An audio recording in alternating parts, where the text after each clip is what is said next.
Seja muito bem-vindo a essa aula sobre proteção patrimonial, dolarização e Bitcoin. Eu me chamo Matheus Savari, sou cofundador da Target e vou lhe ensinar nessa aula o que eu considero que é a habilidade mais importante para o ano de 2024 e pelos anos seguintes, que é a habilidade de multiplicar e proteger patrimônio com a propriedade financeira mais segura da história, o Bitcoin. Para quem que essa aula se dirige? Para você que quer dolarizar o seu dinheiro, para você que quer ficar livre dos riscos da economia e para você que, assim como eu, como todo mundo, quer ver o seu dinheiro trabalhando para você. Essa vai ser uma aula teórica e, apesar disso, vai ser completamente direto ao ponto. Tá? Não vou fazer você perder seu tempo aqui. Essa aula é para você que quer entender um panorama geral do que é o Bitcoin, se ele serve para você e qual que é o valor de você investir em Bitcoin. Essa é a primeira aula de uma série. Na segunda aula nós vamos direto para a prática, te ensinar a comprar Bitcoin, te ensinar a ficar dolarizado com ele, protegido do confisco, né? Ficar completamente imune a hacks. Enfim, vai ser uma aula totalmente prática. Então, pega papel e caneta, vamos direto para o conteúdo. O que é o Bitcoin, afinal de contas? Uma descrição bem simples para você entender, sem segredo. O Bitcoin é a primeira infraestrutura de pagamentos mundial que não tem dono. Simples assim. É uma rede de pagamentos onde você pode transacionar qualquer valor sem precisar do intermediário. É uma rede totalmente aberta, e quando eu digo aberta, eu quero dizer que eu posso realmente ver o que está acontecendo nela em tempo real, e eu vou te mostrar isso daqui a pouco. E é uma rede totalmente descentralizada. É difícil entender o que é isso. Como assim uma rede de pagamentos que não tem um banco central? Como assim? O Pix é uma rede de pagamentos. E tem ali o banco que gerencia as transações que são feitas, que movimenta o dinheiro de um lugar para o outro. Como é que o Bitcoin funciona sem ter um órgão centralizador? Você vai entender isso aqui também. Tá. Entendido que o Bitcoin é uma rede de pagamentos, depois a gente aprofunda. Afinal, qual é que é a utilidade de ter uma rede de pagamentos assim, descentralizada e totalmente aberta? É bem simples.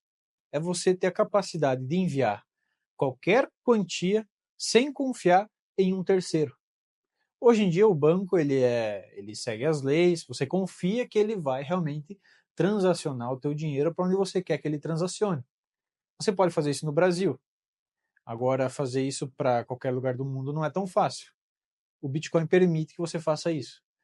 Envie dinheiro para qualquer pessoa, em qualquer lugar do mundo, sem confiar em quem está levando esse dinheiro. O dinheiro sai da sua conta, entre aspas, tá? Da sua carteira de Bitcoin, diretamente para a conta dessa outra pessoa. E eu trouxe alguns exemplos disso que eu, inclusive, peguei hoje. Tá?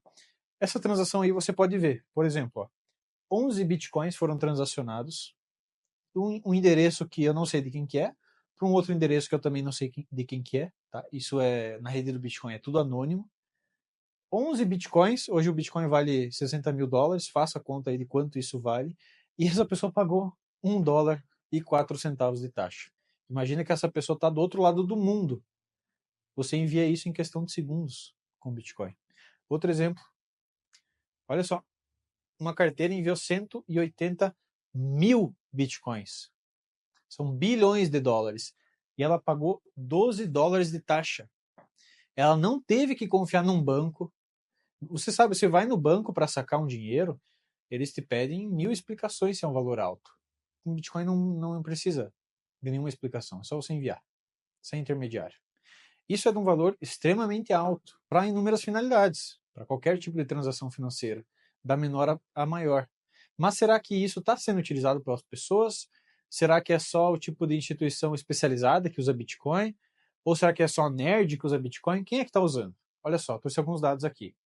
O Bitcoin completou em maio de 2024 1 bilhão de transações. É um número realmente muito relevante, a gente nem tem dimensão de o que isso significa. Né? Em 2023 foram quase 15 trilhões de dólares processados na rede do Bitcoin. Quando eu digo que foi 15 trilhões de dólares processados, o que significa? É você realmente enviar transação por transação até somar 15 trilhões. É muito dinheiro. E esse número vem aumentando, ou seja, em 2024 no quinto mês, a gente já bateu 15 trilhões de transações, 15 trilhões de dólares. Tá? Para efeito de comparação, tá? O que significa isso?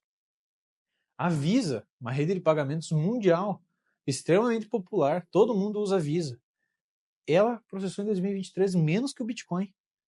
Processou 12 trilhões de dólares. A rede do Bitcoin ela recebe cerca de 1 milhão de usuários por dia, tá? Muito mais que isso em alguns dias, que o mercado está bem aquecido. 20 bilhões de dólares negociados todos os dias. Tem dia que esse valor vai para 100 bilhões de dólares.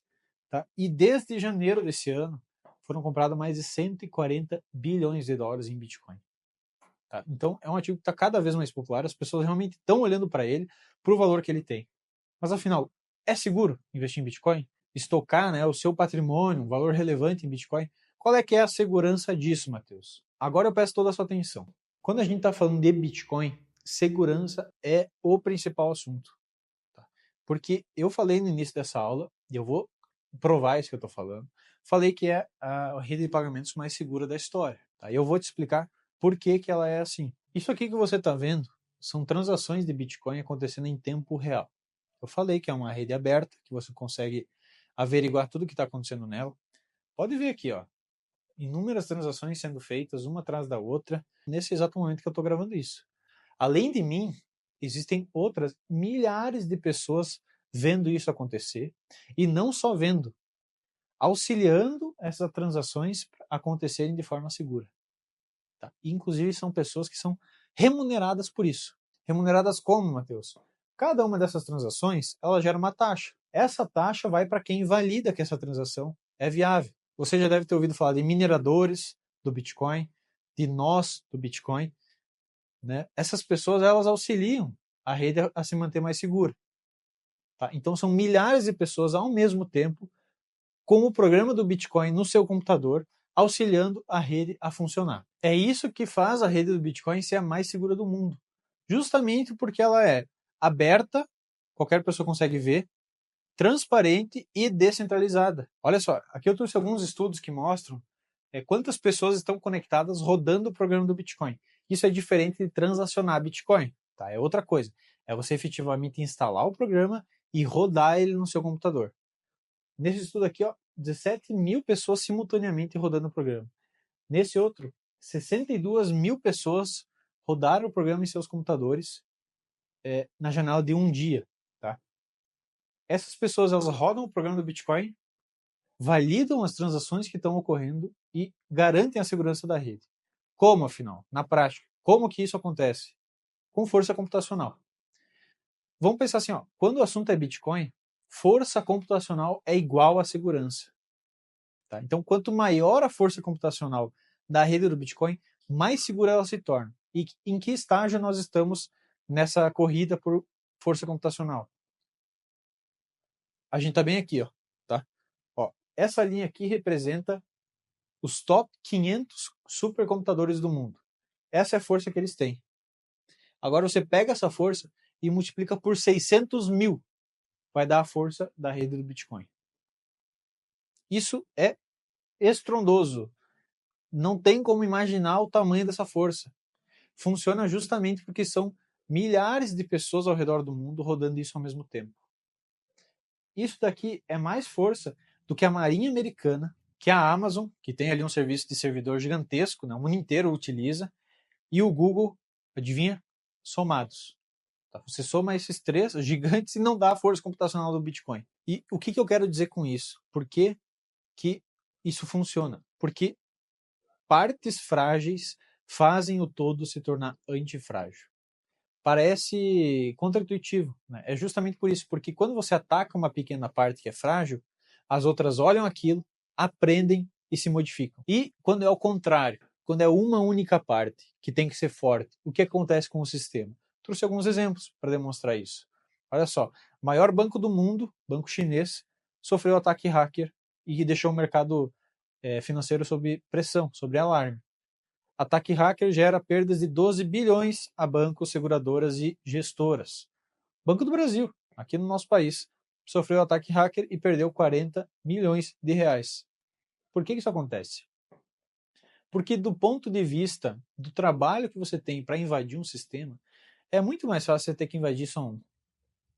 O banco é centralizado.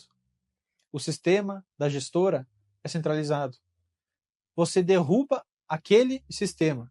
É realmente difícil, não é para qualquer um, não é qualquer hacker que consegue invadir o Banco do Brasil. Mas você precisa passar por uma barreira, o Banco do Brasil, e pronto. Se causou um prejuízo gigantesco. E no caso do Bitcoin? No caso do Bitcoin, você vai ter que passar por esse pessoal aqui, ó. Você vai ter que chegar aqui em cima para poder fazer alguma coisa contra a rede. Já foi realizado estudos, tá? É impossível. Hoje, nenhum país tem força suficiente, nenhum país tem equipamento. Começa aí você reunir todos os computadores dos Estados Unidos, você não vai conseguir chegar nesse poder. E ainda que você consiga chegar, e digamos por uma coalizão de todos os países do mundo, você consiga chegar nessa força computacional, manter ela é muito custoso. Custa energia. Então não é, inclusive não é do interesse dos países acabar com o Bitcoin. Eu vou mostrar que depois países utilizam o Bitcoin a seu favor. Só que essa segurança que o Bitcoin tem não é tudo. Isso é de fato o maior ponto de valorização do Bitcoin. Mas ele tem uma série de outros benefícios. Afinal, é para isso que você está aqui nessa aula, né? O que o Bitcoin vai me ajudar? Olha só, além de ser a rede de pagamentos mais confiável do mundo, o Bitcoin também é escasso. Pela lei da oferta e demanda, você sabe que quanto menos tem de um item e maior a procura, mais ele valoriza. E no caso do Bitcoin, só existem 21 milhões de unidades disponíveis. Tá? Elas são emitidas através de um processo de mineração, mas no fim das contas só vai ter 21 milhões de Bitcoins e não vai passar disso. Então é algo extremamente escasso. Para efeito de comparação, só nos Estados Unidos existem 21 milhões de milionários. Então não tem um Bitcoin para cada milionário nos Estados Unidos, imagina no resto do mundo. É um ativo dolarizado, e isso é extremamente benéfico para pessoas que moram em países emergentes, países como o Brasil, que tem uma moeda fraquíssima. Você está exposto a Bitcoin, você está dolarizado, você está protegido da nossa economia. É um ativo que permite a soberania individual. Isso aqui é extremamente importante. Eu já falei, você não precisa de um terceiro para armazenar seu Bitcoin. Você não precisa de um banco ou de uma corretora. Você pode armazenar toda a riqueza que você construiu ao longo da vida em Bitcoin e deixar ele pertencendo só a você, imune a confisco, imune a ataque hacker. E é um ativo que é aceito e regularizado em todos os países importantes do mundo. Tá? Se você for para a Suíça, para a Zâmbia, para a Alemanha, eu duvido que alguém vai aceitar reais. Mas você vai encontrar uma corretora que vai aceitar Bitcoin para trocar lá por dólares, por franco suíço, pela moeda do país. Ou até comércio já está aceitando Bitcoin. Ele nem serve justamente para ser uma moeda como pagamento. Hoje ele é mais utilizado como reserva de valor, de fato. Mas até nisso ele é superior, até nisso você consegue usar ele. Pagar coisas do dia a dia é possível em alguns países que têm moeda desvalorizada. Tá? O Bitcoin sozinho, uma moeda. Tá? O Bitcoin é uma criptomoeda, é a maior de todas, mas é uma no vasto mercado das criptomoedas, e ele sozinho é maior que a B3 inteira. Petrobras, Vale, pega todas essas empresas listadas na bolsa, elas não chegam no valor do mercado do Bitcoin. Os maiores bancos do mundo estão comprando Bitcoin. Cada semana sai um balanço de algum banco extremamente influente se expondo a Bitcoin. Por quê? Porque eles sabem que esse ativo veio para ficar. Eles sabem das qualidades do Bitcoin. Eles veem que ele é uma proteção até mesmo para o banco. Fundos de investimento já nas principais bolsas de valores do mundo. Até a bolsa brasileira tem Bitcoin. Bolsa americana, bolsa de Hong Kong tem Bitcoin. Eles estão comprando Bitcoin a rodo, tá? Esse dado aqui ele não está 100% atualizado. GBTC, por exemplo, chegou a ter 600 mil Bitcoins. É muito Bitcoin sendo comprado. Tem cada vez menos Bitcoin disponível para as pessoas comprarem. Falei, países compram Bitcoin. A Rússia compra para fugir das sanções econômicas. El Salvador, bem conhecido, né, por ser um país bem pró-Bitcoin, usa Bitcoin no Tesouro Nacional. Se a moeda dos países desvaloriza ao longo do tempo, sofre o fenômeno da inflação, como é que eu faço para me proteger disso? Invisto numa moeda que é desinflacionária, que tende a ganhar valor ao longo do tempo. El Salvador entendeu isso, já está comprando um Bitcoin por dia. Então, o Bitcoin ele já é extremamente utilizado, é extremamente aceito, a rede é extremamente profissionalizada já, e apesar disso, ele ainda tem muito para crescer. Se a gente compara o Bitcoin com outros mercados, isso fica muito claro. Eu trouxe aqui a comparação com o ouro, esse dado também está desatualizado. O ouro já vale 16 trilhões de dólares. E o mercado de criptoativos inteiro, tá? Bitcoin e todas as outras criptomoedas, vale 2,35 trilhões de dólares. Então, só se comparar com o ouro, olha quanto ele tem para crescer. E ele está realmente crescendo uma velocidade assustadora. Tá? Aqui é um dado que nós aqui da empresa conseguimos compor do mercado dos criptoativos, tá? Comparado com o crescimento da internet, ano contra ano, desde a fundação da internet e a fundação dos criptoativos. Em azul é o crescimento da internet e em vermelho, olha só o crescimento dos criptoativos. Já está praticamente o dobro de velocidade que a internet cresceu. Imagina daqui a alguns anos como é que vai estar isso aqui. Projeções, né? O pessoal gosta de falar de preço do Bitcoin. Não é a melhor métrica projetar preço, tá? Mas eu trouxe aqui um estudo de uma empresa bem conceituada. Ela listou uma série de requisitos para o preço do Bitcoin chegar em 1,48 milhões até 2030, tá? 1,5 milhão de dólares por moeda, por Bitcoin. E esses requisitos que ela lista, eles já estão sendo cumpridos agora em 2024. Então, eu não preciso cravar um preço, o Bitcoin vai valer mais de 1 milhão de dólares.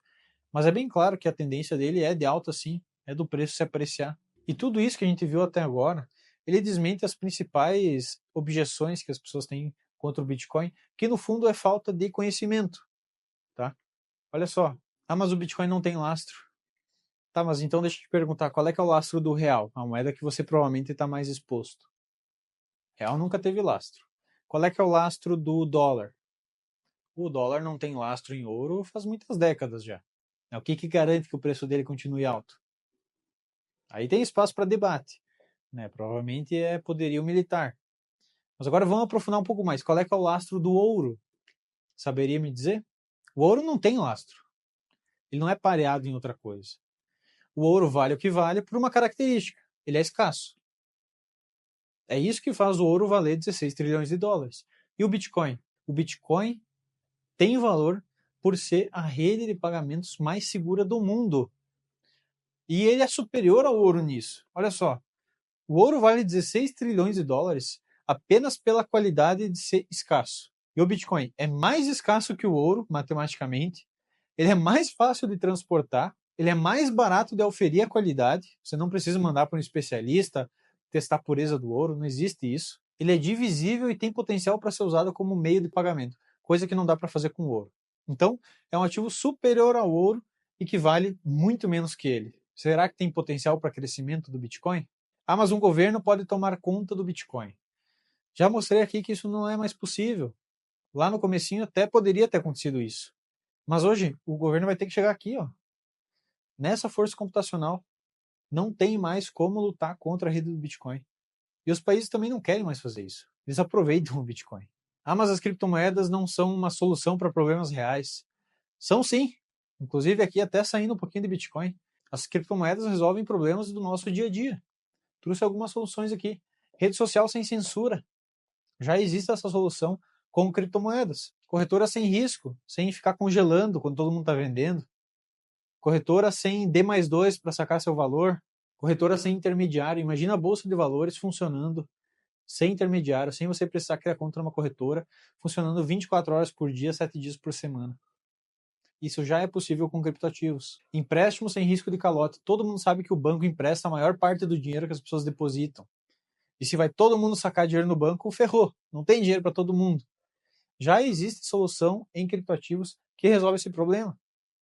Você poder emprestar seu dinheiro, pegar dinheiro emprestado, sem risco de tomar um calote. Armazenamento de arquivos. Existem, inclusive, soluções em criptoativos que competem com o Google Cloud, com o Amazon Cloud.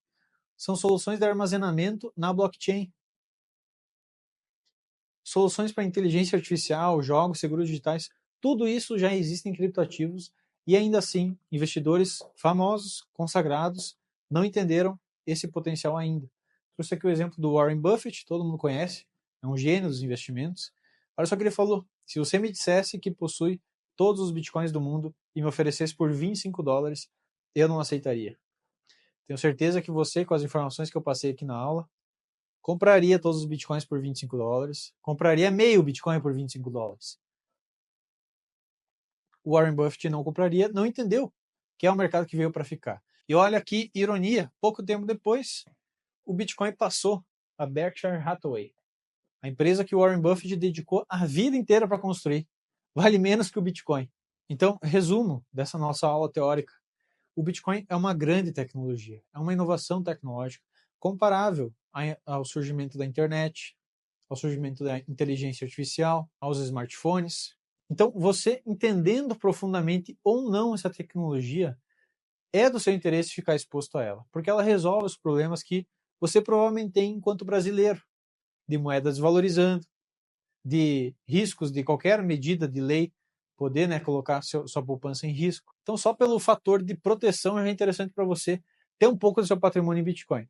Nem vou entrar aqui nos detalhes de o que pode acontecer com o seu patrimônio se o Bitcoin não parar de subir. Né? Mas afinal, Matheus, como é que eu faço para investir nisso daqui? Tá? Então, na próxima aula eu quero te ensinar a comprar Bitcoin, ficar dolarizado, tirar o seu Bitcoin da corretora, tornar ele inconfiscável à prova de qualquer tipo de golpe.